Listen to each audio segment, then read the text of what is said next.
वेशभूषेमध्ये साहेबांचा सत्कार होत आहे। कृपया करून सर्वांनी जोरदार टाळ्या वाजवावे। साहेब, तुमच्यावर सर्व कष्टकऱ्यांचं प्रेम आहे। चला या प्रभू भोजराज तुपेकर।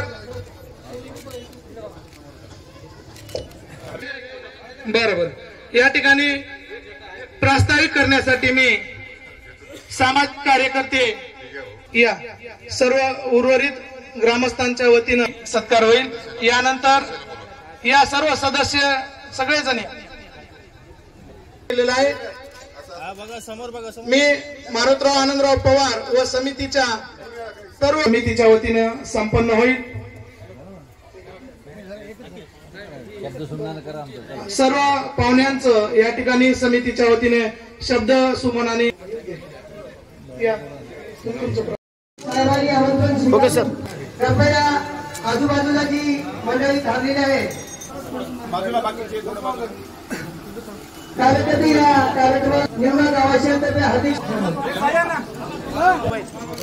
दरवर्षीप्रमाणे मोठ्या उत्साहानुसार तथा माझी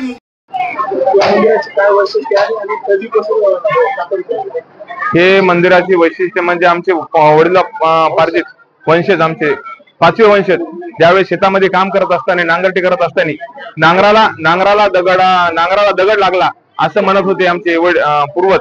तर मुगटचे महादेव तुपेकर यांनी हे दगड नसून हे खंडोबा देव आहे इथं प्रगट झाला असं म्हणल्याच्या नंतर त्या वर्षीपासून महाशिवरात्रीचे हेच काळ होता, उन्हाळा लागत होता आणि सीझन संपत होतं।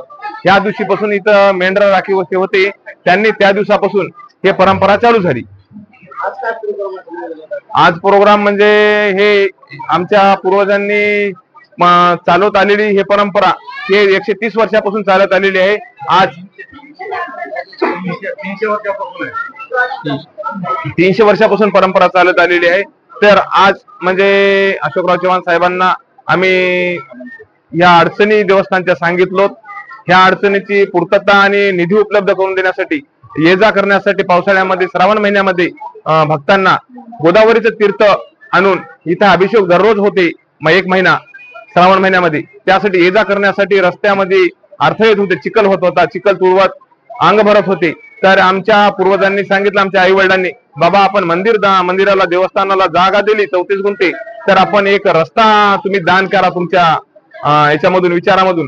तर आमचे महादराव बाबजी पाटील पवार, नारायण बाबजी पाटील पवार, आनंदराव बाबजी पाटील पवार हे तिघे भाऊ आणि मी आनंदराव बापजी पाटलांचा लहान मुलगा म्हणून या सर्वांना आमच्या फॅमिलीला एकत्र करून एका विचारामध्ये आम्ही घेऊन अशोकराव चव्हाण साहेबांच्या हस्ते बॉन्ड पेपरवर आम्ही हमीपत्र करून घेतलं आणि दान दिली.